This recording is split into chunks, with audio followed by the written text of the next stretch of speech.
Matthias, ich habe Hunger. Ja, Komm aus München. voilà. Boah, also du kannst mir doch nicht erzählen, dass du das selber, du hast bestimmt schon trainiert. Sei ehrlich, Nein, das ist ja Wahnsinn. jede Menge könnte schiefgehen, das ist klar. Ich glaube, es gibt genug Unwägbarkeiten für diesen Tag. Jetzt werden wir sehen, ob das verbrannt ist oder noch zu verwenden. Wieso machst du jetzt Ochsenschwanz? Magst du so Schmorgerichte? Ja, Ja, okay. ja, Was ist das Gelbe da drinnen? Orangen. Habe ich noch nie gemacht. So, dann lassen wir mal laufen. Oh, schön sieht's aus, gell?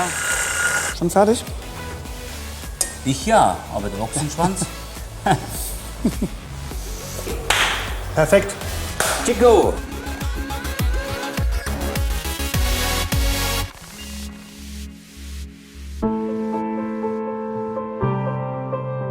Wow, was für eine Location. Ich bin wieder für Kochs Anders unterwegs, heute in Osthessen, besser gesagt in Bad Hersfeld.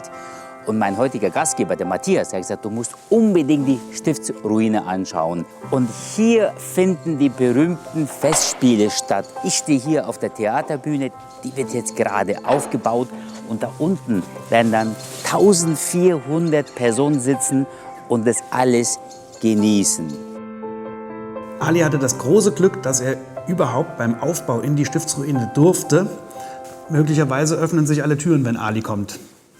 Wie ihr wisst, brauche ich ja für mein Restaurant in München, fürs Pagot, immer wieder neue Geschmacksexplosionen. Ich bin immer wieder auf der Suche nach neuen Ideen, die ich eventuell in meinem Restaurant in München auf die Speisekarte übernehme. Und hier in Bad Hersfeld lebt der Matthias. Matthias ist Juwelier, Goldschmied und ein leidenschaftlicher Hobbykoch. Was wird es geben? Jakobsmuscheln in der Vorspeise und als Hauptgang gibt es Ochsenschwanz-Ravioli. Also Ochsenschwanz-Ravioli, das musst du erst mal können. Ich habe tatsächlich das Gericht auch mal Probe gekocht, ist aber schon ein bisschen länger her. Wir machen ja letztendlich eine Art Gulasch als Vorbereitung für die Füllung der Ravioli. Mariniert ist das Fleisch in Rotwein mit Gemüse und Orangen. Dazu einige Kräuter. Die habe ich schon mal eingelegt über Nacht. Das ist eine Mischung aus Ochsenschwanz und Ochsenbäckchen. Da bin ich schon skeptisch, weil Ochsenschwanz, da musst du Zeit nehmen. Wenn du das nicht perfekt machst, kann er zäh und faserig sein und das ist nicht gut. Dann mache ich die Hälfte der Marinade mit rein und lasse es noch ein bisschen einkochen und dann kommt Fond rein. So, das wird jetzt schön eingepackt und kommt für 3 bis 4 Stunden in den Ofen. Also die erste Hürde ist genommen, das Fleisch ist im Ofen und jetzt kann ich an die Vorspeise gehen. Es gibt Jakobsmuschel-Carpaccio mit Miso, Senf und einem Erbsenpüree. Was könnte bei so einem Jakobsmuschel-Carpaccio schiefgehen, ganz ehrlich, wenn du schlechte Jakobsmuscheln hast? Also Jakobsmuscheln in der Schale habe ich jetzt auch noch nicht so oft gemacht. Schauen wir mal. Ich hoffe vor allen Dingen, dass ich mich nicht verletze. Oh. Die Schale aufbrechen, die Jakobsmuschel, dieses Medaillon rausholen, das ist High Class, ja? Das ist der Chirurgen. Das müssen wir jetzt hier säubern. Eine ist geschafft. Sieht gar nicht so schlecht aus, finde ich. Und 3 müssen noch folgen.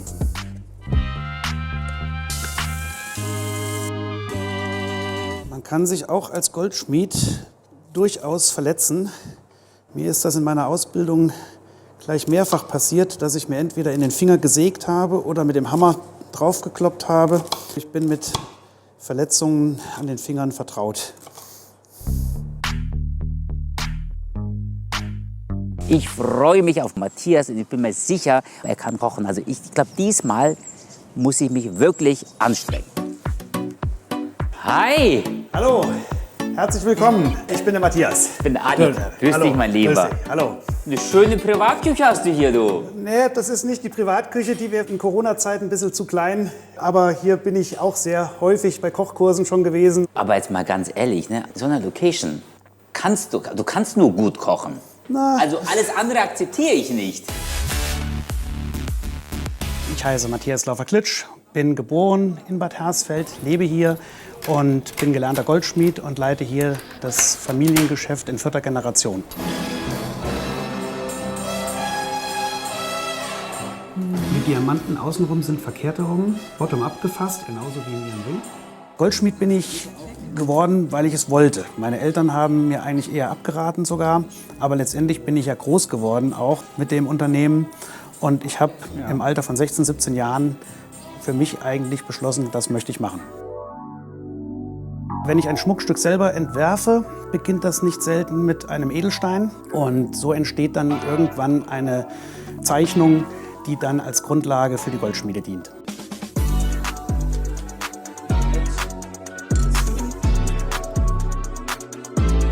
Ich arbeite 6 Tage die Woche und entspanne durchs Kochen. Ich habe irgendwann angefangen, Kochbücher zu sammeln. Das ist jetzt mittlerweile doch eine veritable Sammlung geworden und die nehme ich auch gerne mal, um einfach zu blättern und neue Rezepte zu finden. Und wenn ich was finde, dann mache ich mir da Zettel rein und probiere es irgendwann aus. Von Ali habe ich noch kein Kochbuch. Tatsächlich nein. Ich gehe sehr gerne auf den Wochenmarkt. Ich versuche schon überwiegend Bioprodukte zu kaufen und gesunde Produkte. Meine Art zu kochen ist durchaus unterschiedlich. Ich habe mediterrane Phasen, ich habe asiatische Phasen. Ja, also mir gefällt die Vielfalt. Also wir fangen an mit der Dorade und dann nehmen wir das Messer. Ich gehe sehr gerne zu Kochkursen und habe hier bei Konstantin Kaiser in Bad Hersfeld schon mehrere Kochkurse mitgemacht, mit großer Freude. Im Freundeskreis auch. Michael und Barbara, Steve und Simone sind mit meine engsten Freunde. Da hatten wir schon viel Spaß. Matthias ist lustig, wissbegierig und ehrgeizig. Ich glaube, dass er Ali inspirieren kann. Zum Kochen bin ich gekommen wie die Jungfrau zum Kinde. Ich habe nie gerne gekocht. In der Ausbildungszeit war mir die Mikrowelle das Höchste. Und irgendwann schenkten mir Freunde zum Geburtstag einen Wok und dann einen Kochkurs. Und das war eigentlich die wahre Initialzündung.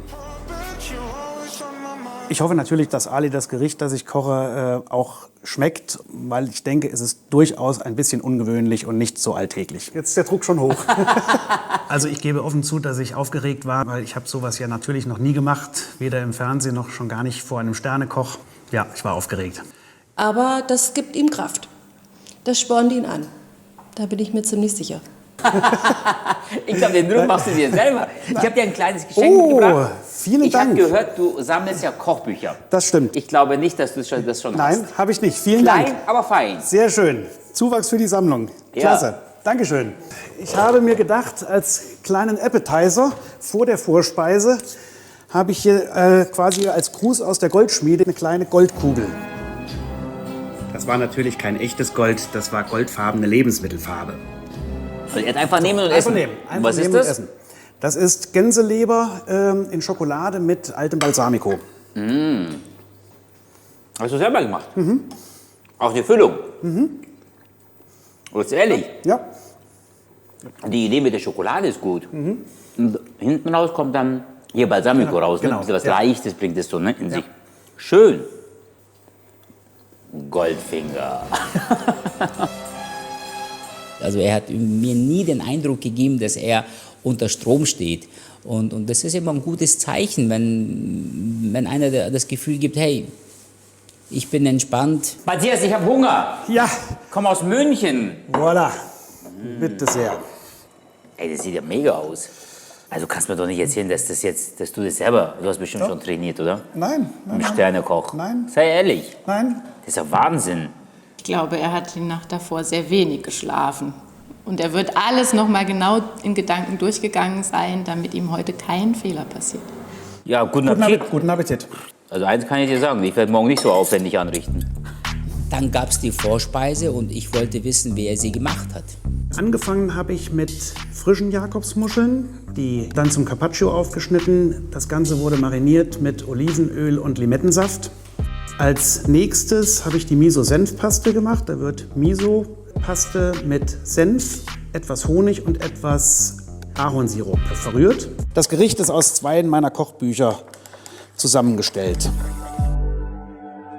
Dann ging es ans Erbsenpüree. Dazu wurden die Erbsen zunächst in kochendem Salzwasser blanchiert. Da war schon ein Zitronengrasstängel mit, um das Wasser zu aromatisieren.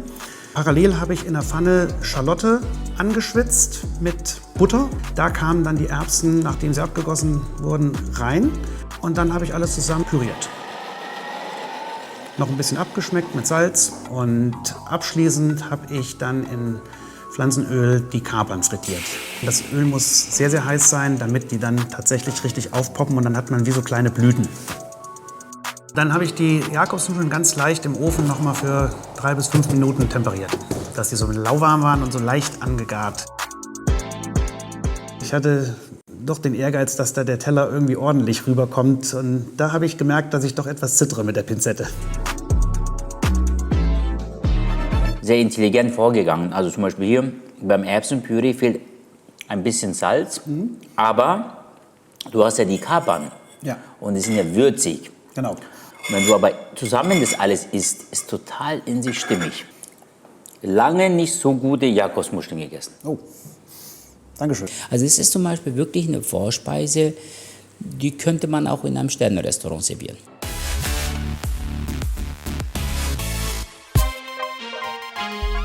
In meinem Job ist Kreativität wahnsinnig wichtig. Du brauchst natürlich auch Leidenschaft dazu, Spaß brauchst du dazu. Ich lebe davon und ich lebe nicht nur davon, sondern ich liebe es auch. Du musst ja immer eine Beziehung zu dem Produkt aufbauen und ich bin einer zum Beispiel, ich muss immer alles anfassen. Ob das Kräuter sind, ob das jetzt, auch wenn es Fisch ist, Fleisch ist und so, ich muss immer eine Beziehung zu dem Produkt aufbauen und dann werde ich auch gleichzeitig sofort kreativ und kann auch was daraus Schönes zaubern. Es ist so, als Koch bin ich schon angekommen. Also ich habe, glaube ich, jetzt in den letzten 31 Jahren so viel Erfahrung gesammelt, von denen ich natürlich nur profitiere. Es ist natürlich auch so, du willst ja nicht stehen bleiben, du entwickelst dich ja immer weiter und willst natürlich immer einen draufsetzen. Ich habe zum Beispiel ein neues Restaurant in München aufgemacht und da gibt es nur Mäse, also zu 90% ist es vegetarisch und vegan und das macht mir wirklich so viel Spaß und Freude. Und das Neue gibt dir auch immer wieder neuen, so einen Input, Kraft, Energie und tut auch der Seele gut. Ich habe Lust auf mehr. Du darfst wieder in die Küche, wenn du willst. Ja, und den Hauptgang jetzt geht's an den Hauptgang, richtig.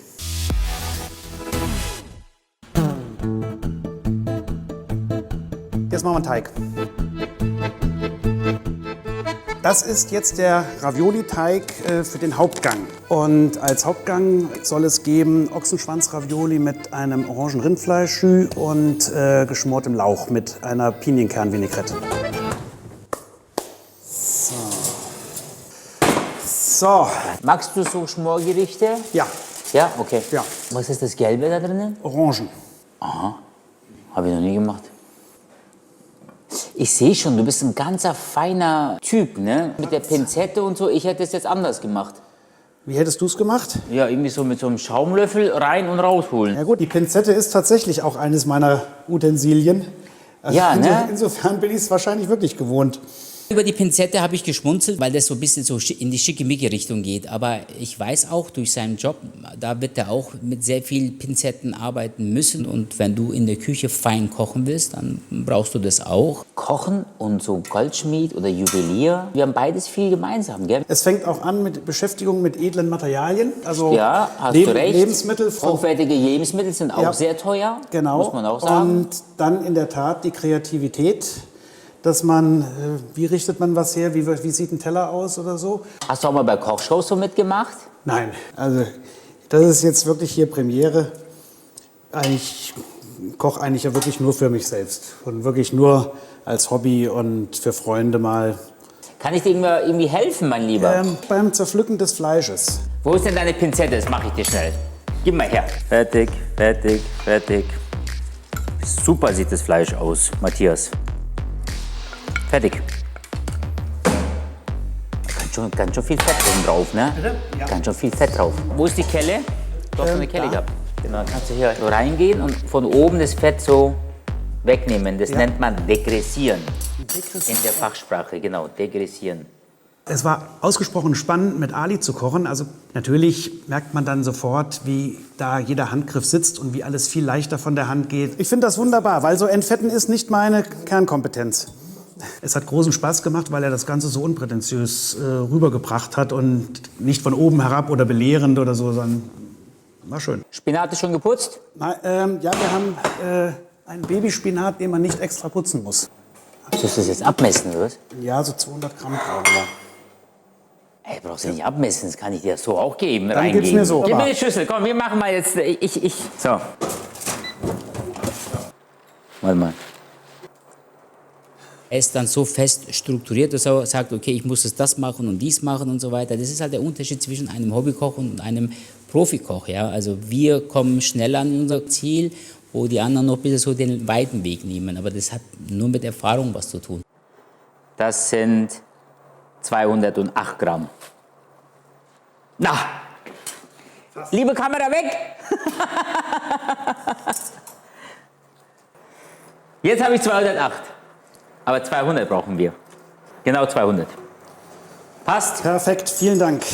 Weißt du, in der Küche sind ja auch gute Produkte bekanntlich ja sehr teuer. Ne? Aber wenn ich einen Fehler mache, ja, ist es immer noch nicht so schlimm, wenn du einen Fehler machst. Wie kannst du denn das sowas zum Beispiel korrigieren? Wenn ich einen Stein kaputt mache, Ja. dann kann er irreparabel kaputt sein. Dann hast du einen Schaden. Ja. Und du kannst dann danach gar nichts machen. Wenn man jetzt einen großen Stein hat, dann kann man unter Umständen zwei kleine Steine draus schleifen oder man kann die Fehlstelle wegschleifen, aber erstmal ist er kaputt. Und natürlich ist dann der größere Stein in der Regel dann auch wertvoller als die zwei kleinen alleine. Aber Matthias, du weißt ja, ne? Man kann auch Gold essen. Ja gut, das ist das Blatt, das ist so in einem Mikromü-Bereich, wenn du Blattgold jetzt meinst. Ja. Es ist sowas von hauchdünn, also es ist wirklich wie Staub.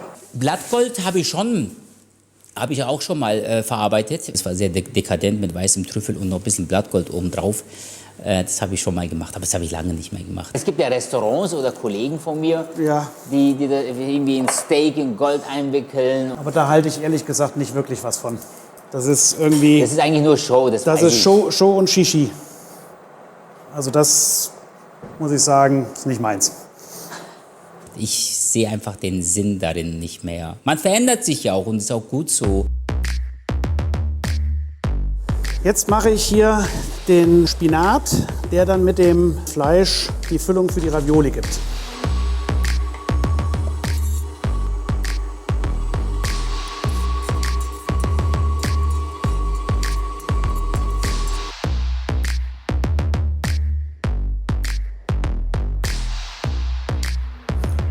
Da fehlt noch deutlich Salz und Pfeffer. Also zu kochen ist manchmal anstrengender als der eigentliche Beruf. Aber es macht trotzdem Spaß. Die Füllung für die Ravioli aus Ochsenschwanz, Ochsenbäckchen, Spinat, Schalotte und getrockneten Tomaten. Die lassen wir jetzt einmal ein bisschen durchziehen. Jetzt machen wir den Lauch in den Ofen.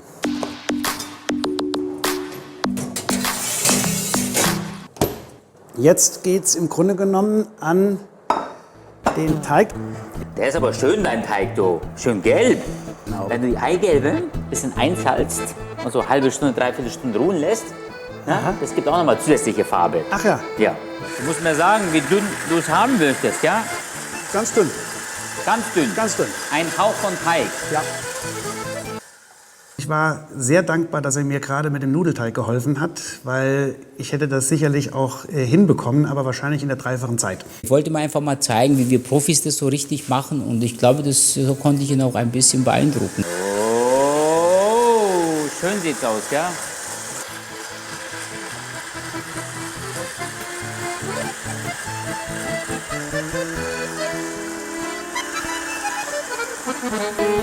Wer kommt noch zum Essen? Jetzt kommen die Frauen meiner beiden besten Freunde nachher. Ach, kriegen wir Damenbesuch? Wir kriegen Damenbesuch heute. Wir sind Fans, ganz große Fans. Also sowohl weil er sehr gut kochen kann, aber auch als Freund. Auf jeden Fall. Und ich habe Ihnen versprochen, dass Sie für Ihre Männer auch noch jeweils ein Raviolo mit nach Hause nehmen dürfen. Jetzt bin ich mal gespannt. Die Soße reduziert auch schön. Schau mal, die wird jetzt immer sämiger. Jetzt hätte ich fast vergessen, ein Ei aufzuschlagen, um die Teigplatten zusammenzukleben. Hast du Pinsel? Nein, Wie oft hast du schon in der Küche gekocht? ich war hier schon zu vielen, vielen Kochkursen, aber habe noch nie eigenverantwortlich hier gekocht. Gut, dann habe ich das Eigelb mit dem Löffel aufgetragen und mit dem Finger verrieben.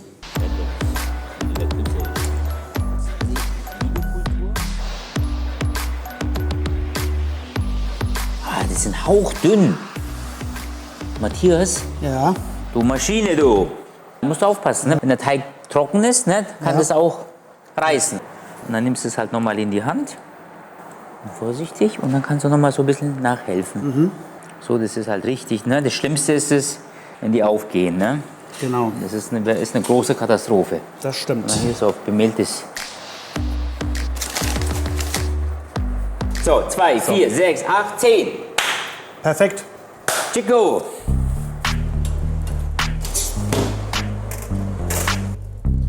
Jetzt werden wir sehen, ob das verbrannt ist oder noch zu verwenden. Das ist jetzt im Ofen geschmorter Lauch und der sieht recht gut aus und riecht auch gut. So, jetzt kommt der Moment, wo die Ravioli gekocht werden.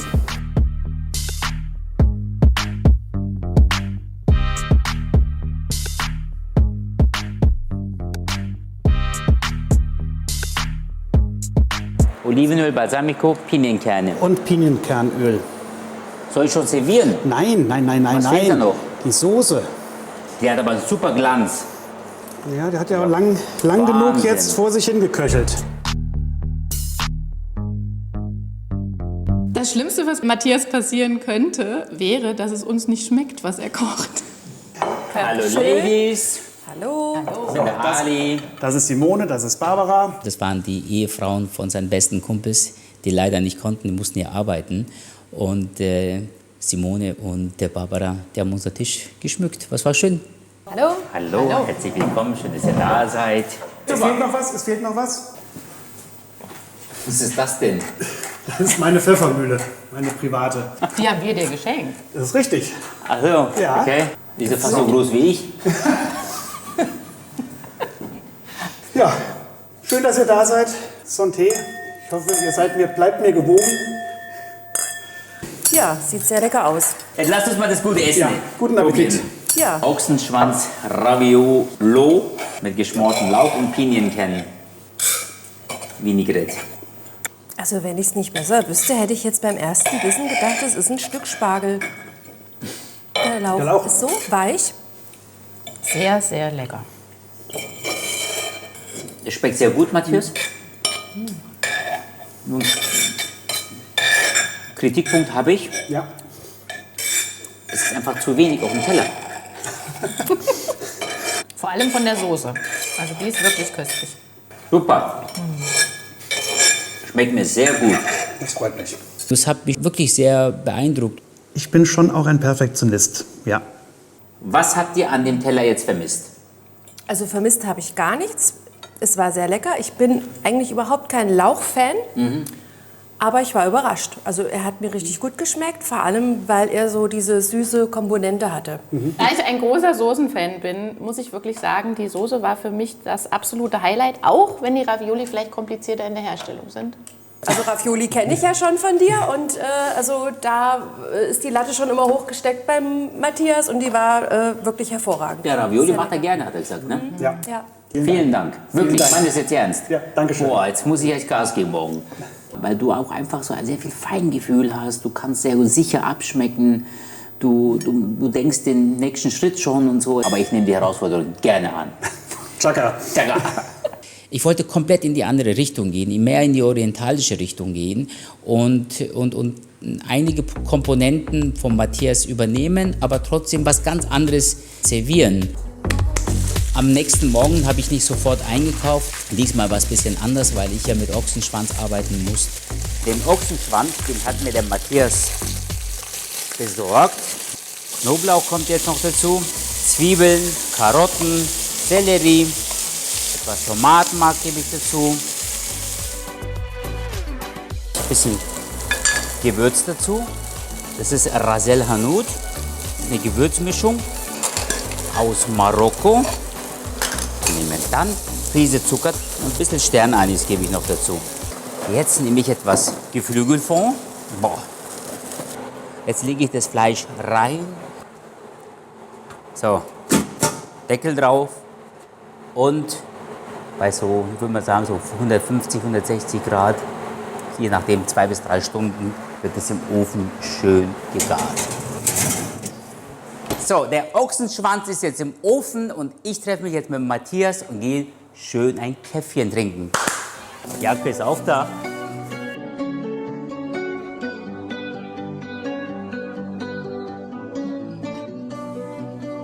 Hallo. Grüß dich, mein Lieber. Moin, grüß dich, Machst hallo. du? Und jetzt gehen wir einkaufen. Alles klar, gut. Was haben wir denn hier Schönes? Bärlauch bräuchte ich bitte. Dann Mangold. So, was haben wir noch hier? So, Kirschtomaten nehme ich auch bitte. Ich nehme noch Auberginen, 2 Auberginen noch mit. Dankeschön. Ich glaube, das war's. Hier ist übrigens dein Ochsenschwanz her. Da habe ich den organisiert Ach gestern. hier, ja, aber- aber super. Ja. Morgen, Ladies. Super Fleisch habe ich bekommen. Qualität halt, ne? So, was brauchst du noch? Wir brauchen noch Butter. Die gute Bad Hersfelder Butter. Nämlich 2 Stück bitte. Bei der Gelegenheit habe ich ihm dann noch mal den Lullusbrunnen gezeigt, weil Hersfeld hat ja nicht nur die Festspiele, sondern auch das Lullusfest. Es ist halt unserem Stadtgründer, dem heiligen Lullus, geschuldet. Und habe ihm gesagt, dass es hier im Oktober noch eine verrückte Woche gibt, das Lullusfest, wo es sich auch lohnt, mal herzukommen. Prego, signori. Grazie. Buongiorno. Buongiorno.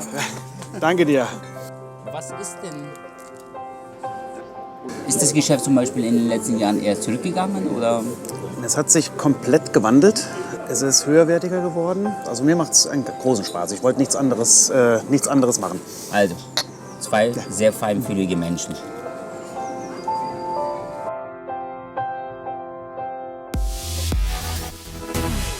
Matthias, der Ochsenschwanz ist im Ofen und jetzt Okay. geht's weiter. Als nächstes machen wir einen Hefeteig. Schon mal Hefeteig gemacht? Nein, Sehr gut. Wir brauchen erstmal 200 Gramm Mehl. Ist das 200 Gramm? 202. Ja, genau. Da kannst du so eine Mulde machen zum Beispiel. Dann 60 Gramm Milch. Wasser dazu. Jetzt würde ich die Hälfte hier von der Hefe nehmen. Es reicht. Die Milch darf nicht zu heiß sein, ne? Ja. Perfekt. Machen wir einfach ein bisschen lauwarm. Das ist die Hälfte ungefähr. Gut. Dann gebe ich etwas Salz hier zum Mehl dazu. Ein bisschen Zucker zum Mehl dazu. Kommt 50 Öl dazu.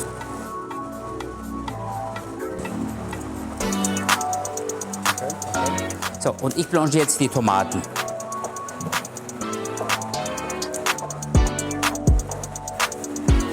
Und sagen wir mal so, die Arbeiten, die ich nicht machen wollte, die hat Matthias sehr gerne gemacht und somit haben wir das sehr gut zusammen gekocht, ja, doch.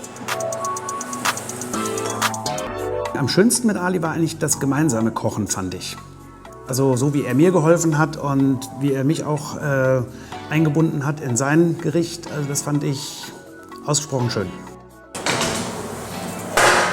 So, ich werde jetzt die Auberginen auch schmoren.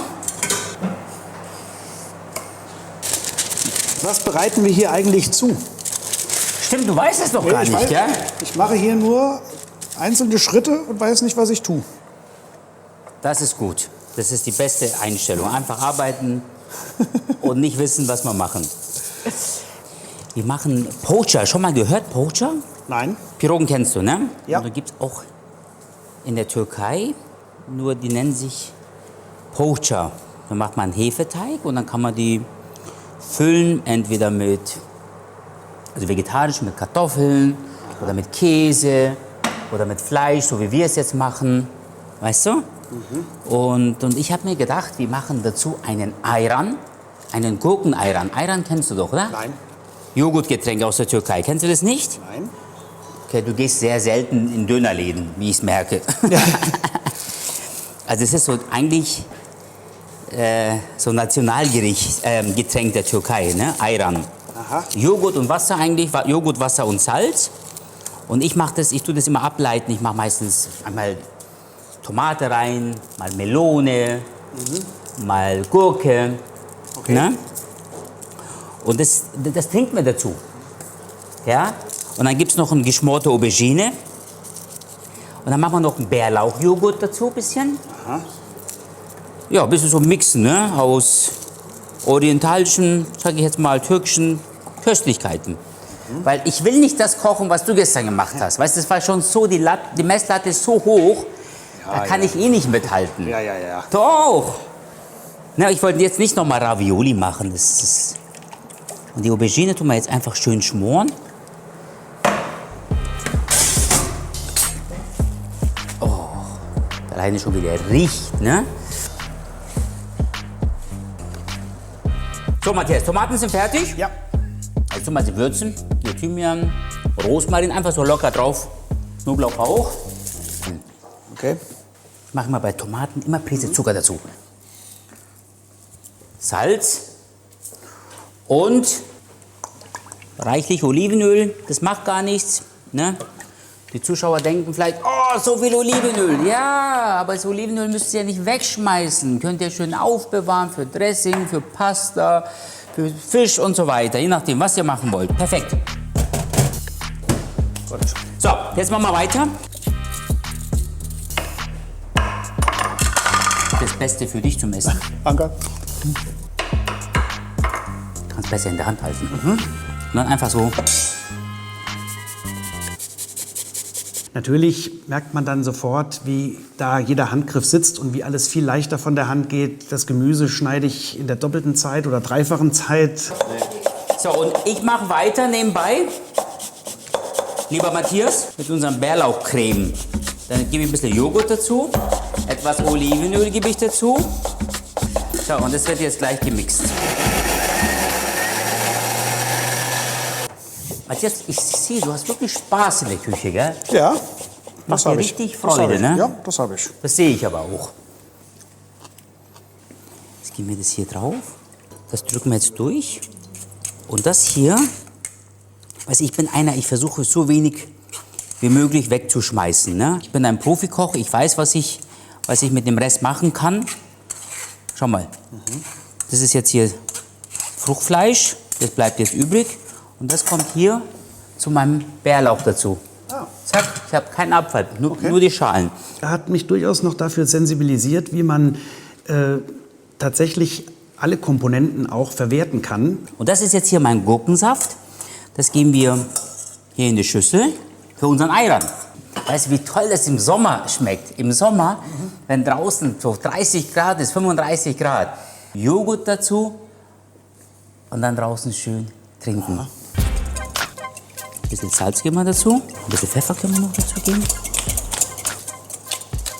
Ein bisschen Wasser, Schuss Öl.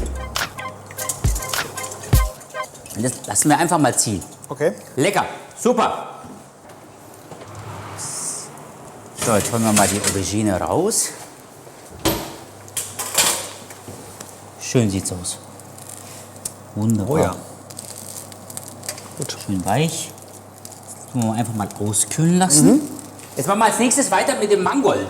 Ich möchte bitte so einen geschmorten Mangold noch dazu machen. Gehst du in München auch noch auf Viktualienmarkt oder wo beziehst du dein Gemüse her? Viktualienmarkt gehe ich schon, aber um ein Bierchen zu trinken. Okay. Fürs Restaurant kaufen wir vom Großmarkt. Also wir bestellen es dort, aber ich gehe auch einmal in der Woche, gehe ich selber auf den Großmarkt, damit ich einfach mal sehe, was die dort haben, Ja. weißt du? Was wieder da ist Ja. und probiere auch dort ein bisschen und so. Das ist mir halt wichtig, ne? Und dann schreibe ich halt die Karte so dementsprechend. So. Ein bisschen hin und her wälzen das Ganze. Habe ich hier eine Orange. Das habe ich ja auch in dieser Form noch nie gemacht.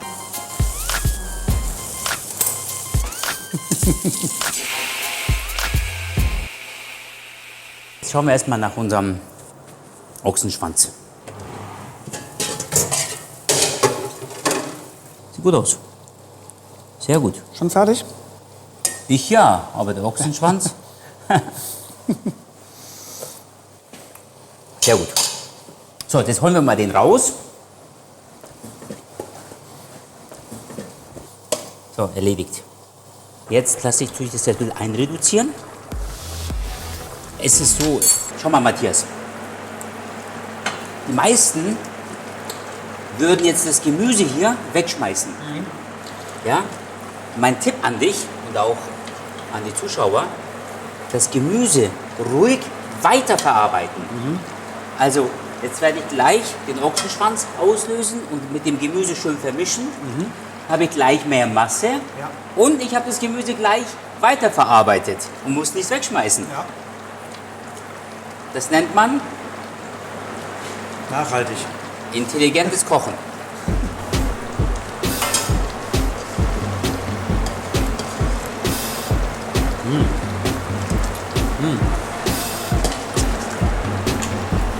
Sehr gut. So, schau mal, der Mangold, der ist jetzt schön weich. Jetzt gebe ich die Blätter dazu. So, Aubergine ist fertig. Aubergine ist auch fertig. Jawohl. Sehr gut. Schau, durch das Gemüse bindest du gleichzeitig auch die Soße. Na, die wird jetzt immer sämiger. So, jetzt schauen wir mal nach unserem Ochsenschwanz. Matthias, ohne dich hätte ich es vielleicht nicht geschafft, das Ganze. Noch bin ich ja nicht fertig. Aber sieht gut aus, ich bin zufrieden. Ich finde das unglaublich entspannt heute, dass ich nicht die Verantwortung habe und dass ich ein bisschen helfen kann, ein bisschen was abgucken kann. Oh, heiß, gell? Verdammt heiß. Reicht's? Reicht doch, oder? Du hast gestern das Fleisch durch den Wolfi gejagt. Ich hack das, ich schneide das einfach so klein.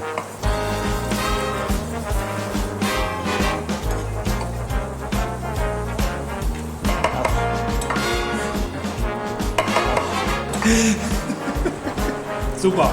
Okay. Matthias, macht Spaß mit dir. Ja. Das Ganze war eine komplett neue Erfahrung, die großen Spaß gemacht hat und für die ich sehr dankbar bin. So. Und das Fleisch hier rein. Weißt du, was da jetzt super schmecken würde? Nudeln kochen, Penne oder Rigatoni, weißt du, dann drunter. Das ist einfach drauf. Ich probier's auch mal.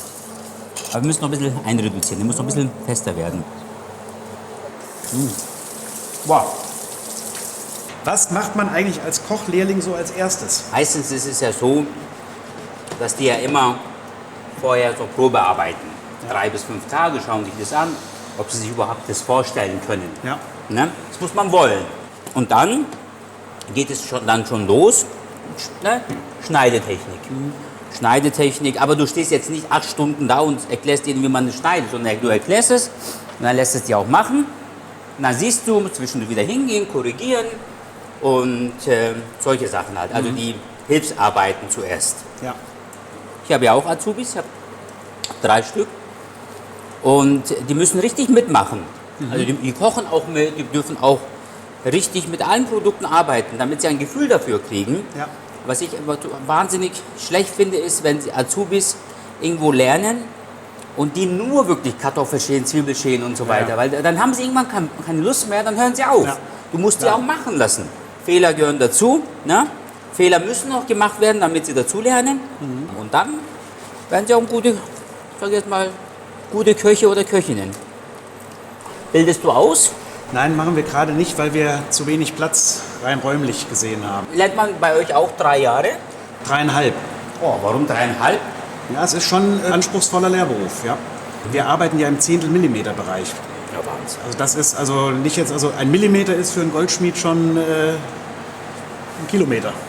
Wir brauchen beide sehr viel Feingefühl für unseren Beruf. Also wir zwei sind wir, glaube ich, so auf derselben Wellenlänge. Bärlauchcreme ist schon fertig, Ayran ist schon fertig, Tomaten sind fertig, Mangold ist fertig, Aubergine ist fertig. Nur wir zwei sind noch nicht fertig.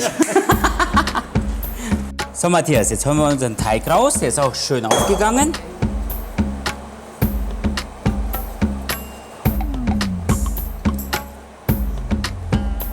Wie nennt man die Technik? Presstechnik. Presstechnik. Ja. Das heißt, die werden im Ofen gebacken dann. Ja. Du kannst auch im Fett frittieren. Du setzt ein bisschen was in die Mitte hin. So. Und dann einfach nur umklappen. Die Ränder schön zusammendrücken, ausdrücken und den Teig kannst du wieder hernehmen, nicht wegschmeißen. Ja, ja. Guckst einfach, dass unten schön alles verschlossen ist.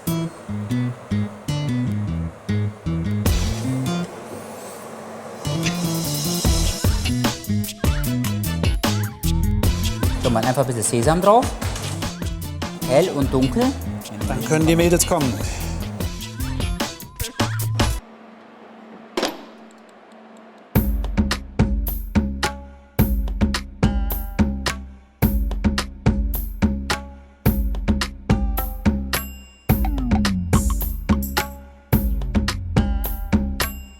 Matthias, du könntest den Ayran einmal aufmixen und dann in die Gläser abfüllen.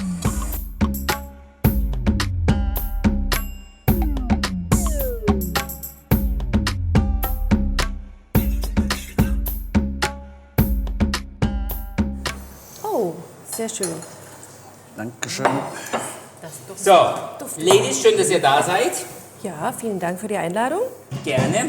So, was gibt es? Es gibt Pocha, vielleicht schon mal gehört. Und drunter ist ein Bärlauchcreme, geschmorte Aubergine, geschmorter Mangold. Und in dem Pocha ist Ochsenschwanz-Ragout drin. Sternanis ist dabei mit Ras el Hanout. Das ist eine Gewürzmischung aus Marokko.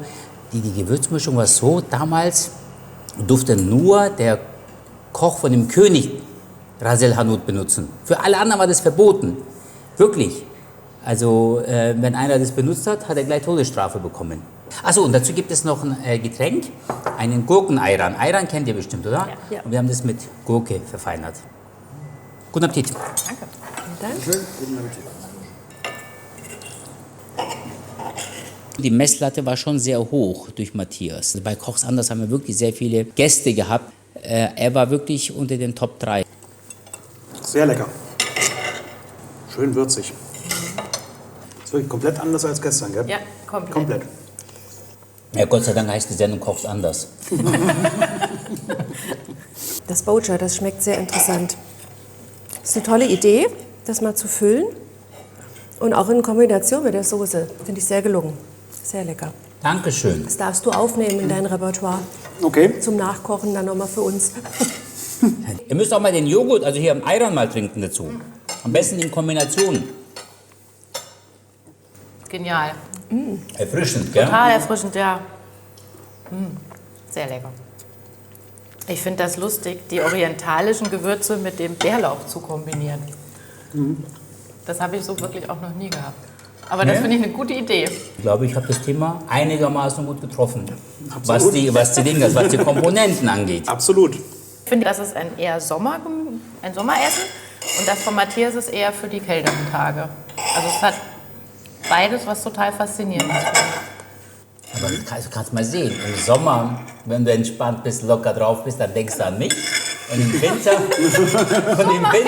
wenn draußen grau ist und regnet und schneit und du schlecht gelaunt bist, denkst du an Matthias. Das ist doch super. In der dunklen Jahreszeit denkt man an mich. Vielen Dank. Super. Auf euch beide. Super. Hast du ein bisschen was dazugelernt? Das glaube ich auf jeden Fall. Womit habe ich dich am meisten überrascht? Hier alles für die Füllung zu verwerten und so lange einzukochen, bis es die richtige Konsistenz hat, das fand ich zum einen schon mal neu. Dann muss ich sagen, die Aromen, mit denen habe ich bisher auch relativ wenig zu tun gehabt. Aber ich finde es mega lecker.